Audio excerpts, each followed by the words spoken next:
Bismillahirrahmanirrahim. Assalamualaikum warahmatullahi wabarakatuh.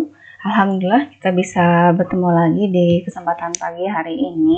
Kali ini saya akan menjelaskan terkait dengan derivatif. Setelah kemarin kita melakukan banyak previous seperti itu ya, terkait dengan fungsi, kemudian fungsi inverse, fungsi komposisi dan sebagainya. Hanya untuk reminder lagi, hari ini kita akan masuk ke pokok bahasan, yaitu terkait dengan derivatif. Oke ya, ini sekilas saja terkait dengan definisi.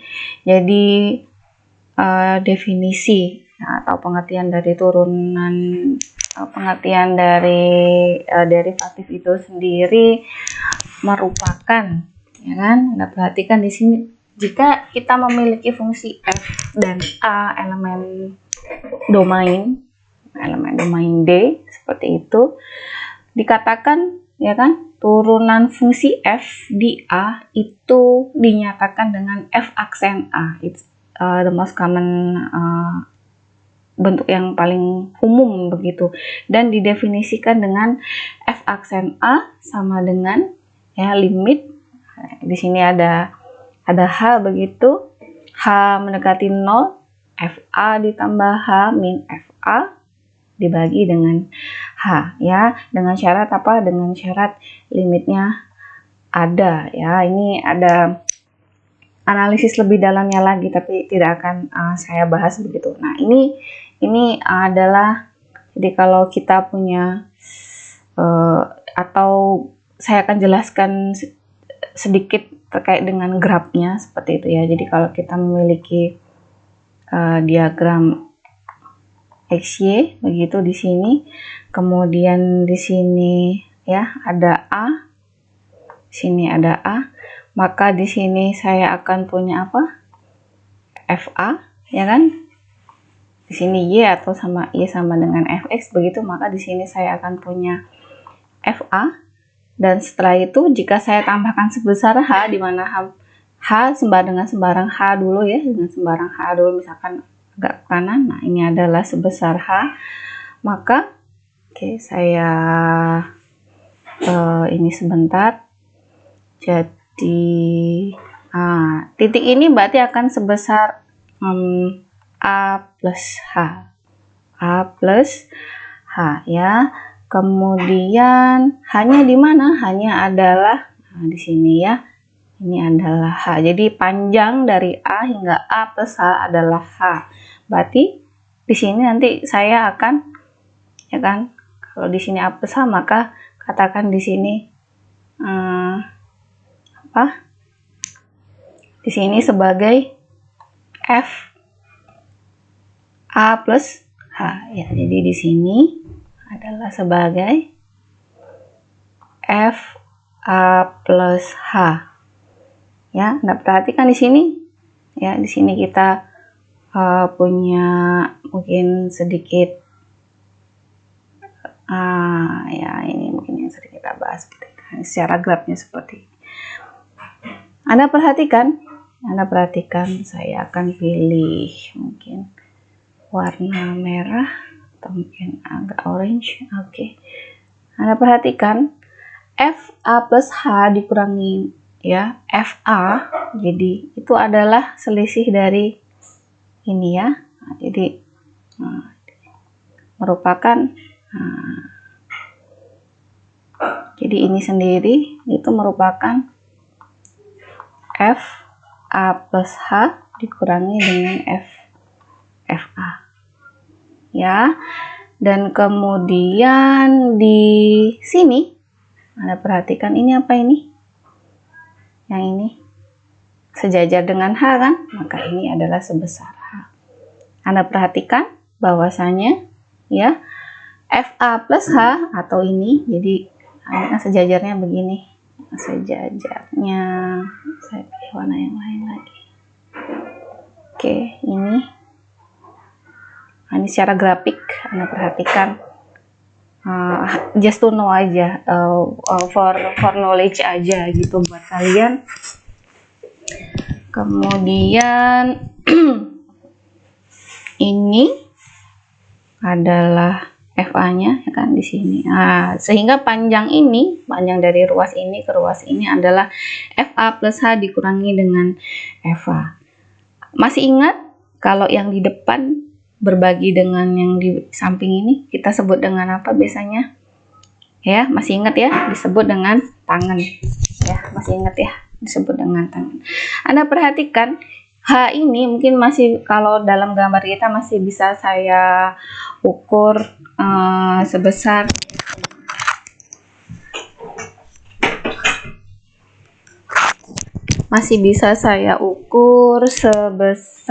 ya kurang lebih 1 cm seperti itu. Anda perhatikan jika hanya limit dengan 0, berarti garis yang ini FA plus H min FA ini yang di depan ini akan semakin mengecil ya kan, semakin mengecil ke sini, mungkin bisa jadi hanya juga semakin mengecil karena dia mendekati 0. Maka oke, Anda perhatikan di sini. Nah, disinilah nanti yang disebut dengan apa namanya, kalau misalkan kita memiliki sebuah garis, masih ingat sekali. Saya pakai warna merah. Maka ya, Anda perhatikan garisnya ini. Maka garis ini merupakan apa? Merupakan kemiringan. Dia merupakan kemiringan garis singgung. Atau biasanya dilambangkan dengan M ya. Jadi kalau kita punya satu garis lurus, kemiringannya itu biasanya kita sebut dengan M atau dengan gradien seperti itu. Ya, ini hanya sekilas saja. Ya, ini saya perjelas lagi. Ini merupakan, jadi garis yang ini merupakan fungsi garisnya seperti itu. Ini garis singgungnya. Ini untuk pengetahuan kita bersama saja ya. Oke, saya izin snip sebentar.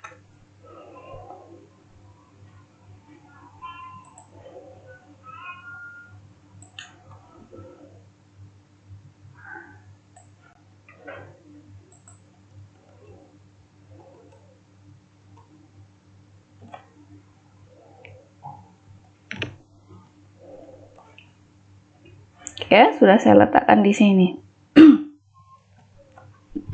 Oke, selanjutnya Anda perhatikan pada definisi tersebut, ya kan, jika kita tulis X sama dengan A plus H, jadi A plus H ini sebagai dengan X, jadi yang di sumbu yang bawah ini adalah sebagai X begitu, maka kita juga bisa menuliskan atau bentuk lain daripada F aksen A itu juga bisa ditulis sebagai Fx min FA dibagi dengan X min A. Jadi atas ini dan bawah ini sebenarnya sama saja ya. Ini hanya untuk melambangkan A plus H itu sebagai dengan X, maka H-nya bisa ditulis sebagai X min A. Ini filosofinya. Nah, contohnya kita mempunyai fungsi Fx sama dengan X kuadrat min 3X. Jadilah F aksen ya, F aksen A di mana A atau X sama dengan 1. Jadi yang diminta adalah F ya, X sama dengan 1. Nah, ini berapa? Dengan menggunakan apa? Definisi. Anda perhatikan ya, kita tulis definisinya ya kan. Kemarin sebelumnya kita punya definisi F aksen A itu adalah limit H mendekati 0 F ya, FA plus H begitu dikurangi dengan FA dibagi dengan H, di mana H mendekati 0 gitu ya. Kemudian kita masukkan ya. Jadi kita masukkan A plus H ini untuk menggantikan X ya. Anda masih ingat terkait dengan aturan komposisi? Jadi A plus H ini menggantikan X kuadrat min 3 lagi A plus H. Jadi saya akan punya untuk FA plus H-nya sendiri merupakan 1 ditambah H ya, dikuadratkan dikurangi dengan 3 dikali dengan X-nya kita ganti dengan 1 plus H dikurangi Ya, jadi dikurangi ini itu sama dengan ini. Anda perhatikan F1 berarti 1 kita masukkan ke sini 1 kuadrat min 3 kali 1 dibagi dengan H, hanya masih mendekati 0 ya. Jadi kalau kita jabarkan yang pertama ini kita akan peroleh apa? Misalkan saya pindahkan ke sini jadi limit H mendekati 0 ya kan. Ini 1 kuadrat ya kan, plus 2H ditambah H kuadrat, saya kalikan min 3-nya ke dalam, min 3 min 3H, agak panjang, Anda harus sabar sedikit, min 1 kuadrat, 1 ya, kemudian ini min dikali min, berarti plus 3 ya, dibagi dengan H ya. Kemudian Anda perhatikan, kita sederhanakan lagi pengoperasiannya menjadi, jadi di sini ada min 3, di sini ada plus 3, bisa kita coret ya. Kemudian ada 1 kuadrat hasilnya sama dengan 1 bisa kita coret ya kan. Kemudian H kuadratnya sendirian, kemudian 2H kita operasikan dengan min 3H ya. Hasilnya adalah tinggal apa? Tinggal limit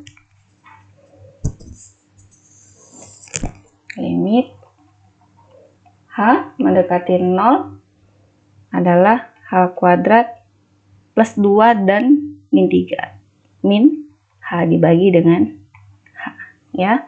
Ini kurang lebih saya akan mendapatkan operasi apa ini? Nah, ini ya.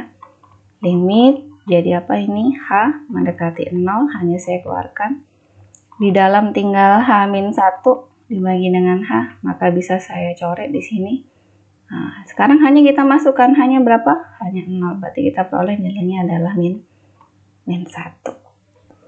Gitu ya. Kurang lebih seperti itu. Oke, saya snip lagi, saya pindahkan ke kelas notebook kita ya.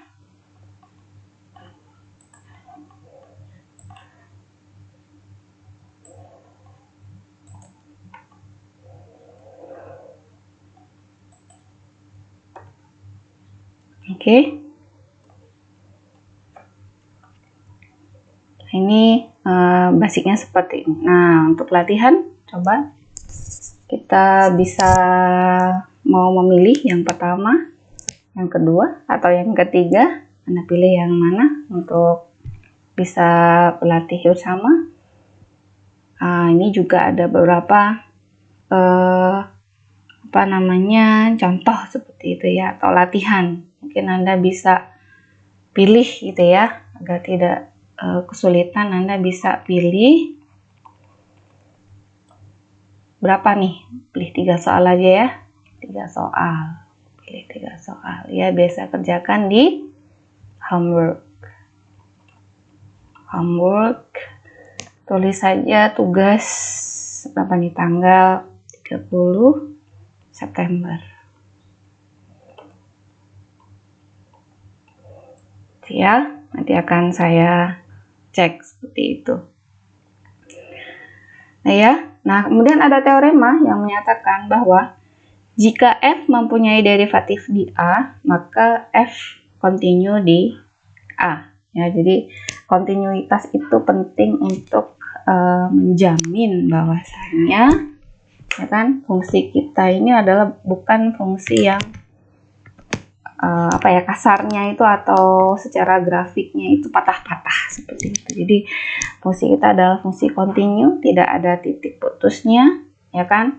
Kemudian kita bisa mencari garis singgung di mana saja dia berada, seperti itu, kurang lebih seperti itu ya.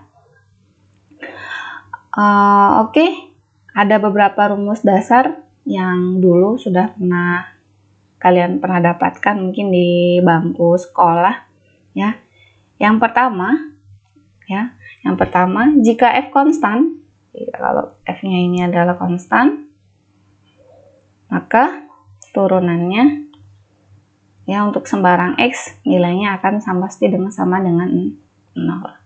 Dan jika kita punya Fx ya, di mana X pangkat N adalah bilangan positif. Ini bukan positif sebenarnya, ini juga bisa berlaku ketika N-nya ini merupakan bilangan cacah seperti itu ya. Sebenarnya ini juga berlaku sih, nanti saya akan cek lagi. Maka f aksen x-nya akan berlaku apa? N. F aksen x sama dengan n, kita turunkan n-nya kali x maka n min 1. Jelas Anda sudah tahu semua di sini ya. Nah ya, kemudian Anda perhatikan, mungkin saya pakai notasi yang lain. Jadi kalau turunan ya, turunan misalkan saya tulis di sini, ini mungkin saya menggunakan notasi yang berbeda tapi maksudnya sama. Mungkin beberapa buku bisa menuliskannya seperti ini, d per dx, seperti itu ya. Kurang lebih begini saya jelaskan.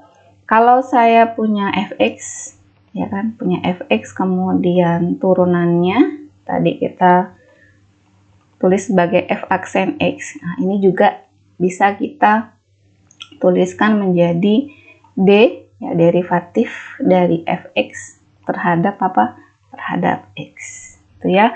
Karena nanti mungkin kita di belakang atau mungkin nanti di matematika lanjut akan bertemu dengan ternyata fx-nya diturunkan dengan yang lain, atau di sini tidak hanya fx saja tapi ada fx, y seperti itu diturunkan terhadap dx ya. Jadi ini adalah simbol yang lain ya, simbol yang lain, penulisan dfx per dx, karena biasanya fx ini kan kita tuliskan sebagai y begitu, maka y aksen kan begitu turunannya, y aksen adalah merupakan dy begitu, dy per dx. Nah ini juga bisa merupakan simbol yang lain daripada turunan dari fx itu sendiri ya. Oke, saya snip lagi biar tidak terlewat.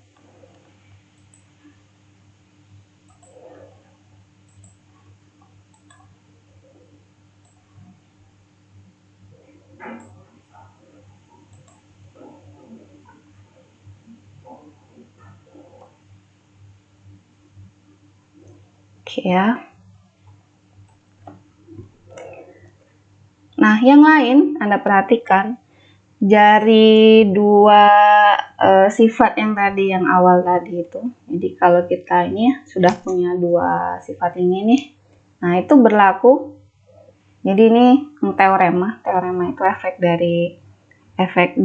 bisa dari efek determa yang lain ya, dari sifat-sifat yang lain kita punya properti ini seperti itu terkait dengan sifat-sifat turunan seperti itu. Jadi kalau kita punya ya, kita kemarin sudah mengenal operasi fungsi, ada plus, ada min, ada kali, ada bagi, seperti itu kita operasikan saja. Anda perhatikan di sini. Jadi kita tuh mengapa kita kemarin singgung terkait dengan operasi fungsi kemudian komposisi, itu adalah untuk mempermudah gitu. Kalau kita memiliki fungsi yang kompleks, itu kita bisa melihatnya atau memandangnya dengan sudut atau bentuk yang jauh lebih sederhana seperti itu. Nah di sini ya, Anda perhatikan ada f plus g sembarang fungsi ya, maka turunan dari fungsi f plus g itu adalah turunan dari masing-masing sukunya ya. Jadi kalau kasarnya nih bisa saya tuliskan menjadi f plus g itu ya kan f plus g misalkan diturunkan maka menjadi f aksen begitu dikali dengan g aksen h dan ya. Kemudian k kali f, k ini adalah konstanta. Nah, perhatikan k-nya ini adalah sebarang konstanta ya, konstanta bilangan real ya. Jika dikalikan maka turunannya menjadi k dikali turunan dari f ya, atau misalkan bisa ditulis dengan kf, aksen itu menjadi k dikali dengan f aksen, kurang lebih seperti itu ya. Kemudian perkaliannya bagaimana? Perkaliannya ya, jika f dikali dengan g begitu, f dikali dengan g diturunkan maka hasilnya menjadi apa? Menjadi Nah, ini sama ya dengan yang atas, ini menjadi F kali dengan G aksen ditambah dengan F aksen dikali dengan G. Nah, kurang lebih seperti itu. Ya. Atau ketika kita membagi fungsinya, turunannya menjadi, nah, jadi bisa saya tulis begini nih, F bagi G aksen, begitu menjadi F aksen G, kan begitu ya, dikurangi F G aksen dibagi dengan G kuadrat nih, kurang lebih ini sama, dan ini bentuknya sama. Mungkin dulu Anda melambangkan kalau di SMA itu yang paling sering tuh pakai U dibagi V, U ditambah V, U dikurang V gitu ya, K dikali V atau K dikali U, kemudian U dibagi V, maka hasilnya adalah menjadi U aksen V dikurangi, kan biasanya begitu nih, U ini masih ingat banget nih, ya kan, U aksen V dikurangi U V aksen dibagi dengan V kuadrat, seperti itu. Oke, mungkin ini contohnya, kita akan bahas nanti di kelas. Terima kasih, saya tutup. Wassalamualaikum warahmatullahi wabarakatuh.